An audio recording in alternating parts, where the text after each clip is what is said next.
ये civil services exam 2019 के mains exam का जनरल स्टडी पेपर 2 का फर्स्ट क्वेश्चन है।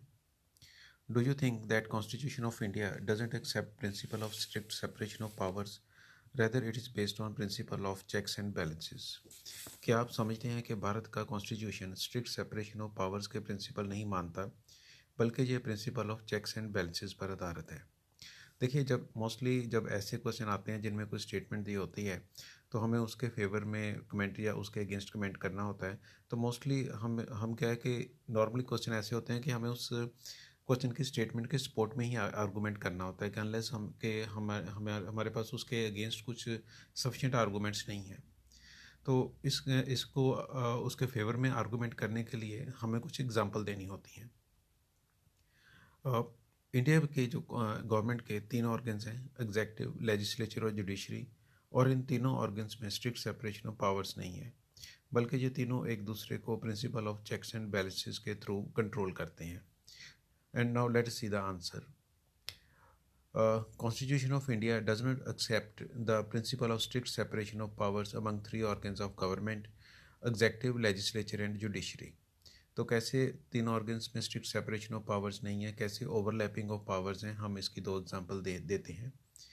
फर्स्ट इज के एग्जेक्टिव मीन जो कैबिनेट मिनिस्टर या council of minister, they are executive part of executive. So they are also a part of legislature, मतलब वो parliament का भी है। तो so they have the powers of executive as well as legislative members. Second is legislature has the power to make laws, but sometimes judiciary lays down new laws in its judgments. Normally क्या होता है कि legislature मतलब कि parliament जैसी है, वो नए लॉज बनाती है, लेकिन ऐसी बहुत सी एग्जांपल हैं जब जुडिशरी ने नए नए लॉज बनाए हैं। नॉर्मली वो फंक्शन लेजिस्लेचर का होता है, लेकिन जुडिशरी भी लॉज बना सकती है। So there is no strict separation of powers. For example, in case of Vishakha versus State of Rajasthan, Supreme Court laid down the laws for sexual discrimination at workplace. तो ऐसे ही supreme court and state high courts often lay the new rules और guidelines for the school buses. And now see the principle of checks and balances. Indian constitution is based on the principle of checks and balances, means the one organ keeps check on the other to prevent the misuse of powers and tries to maintain the balance of powers. अब देखिए कैसे एक organ दूसरे organ को कैसे control करता है। जैसे लेजिस्लेचर मीन पार्लियामेंट जो है, it can remove the executive through no confidence motion. Executive spelling गलत है।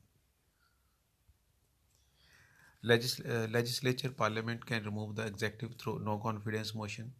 एंड तो इस तरीके से जो लेजिस्लेचर है वो एग्जेक्टिव को कंट्रोल करती है, उस पर चेक रखती है। तो and second is judiciary can declare any law made by legislature null and void if it is unconstitutional, that is it violates the constitutional provisions like fundamental rights. अगर कोई लॉ जो है जैसे फंडामेंटल राइट्स को violet करता है तो judiciary उसको नल एंड वॉइड कर सकती है। तो इस तरीके से जो जुडिशरी है ये अपनी पार्लियामेंट या लेजिस्लेचर पर उस पर चेक रखती है। नेक्स्ट एग्जांपल है executive. President is also part of executive. President appoints the जजेस of supreme court, but the जजेस can be removed by legislature. जैसे प्रेसिडेंट है वो जजेस को अपॉइंट करता है, तो लेकिन जो जजेस हैं अगर वो उनको मिसकंडक्ट के कारण या उस पर आरोप लगे तो लेजिस्लेचर जो पार्लियामेंट उनको इम्पीचमेंट के थ्रू उनको रिमूव भी कर सकती है। तो ये लेजिस्लेचर का चेक है। तो thus the Constitution of India doesn't accept the principle of strict separation of powers, rather it is based on the principle of checks and balances.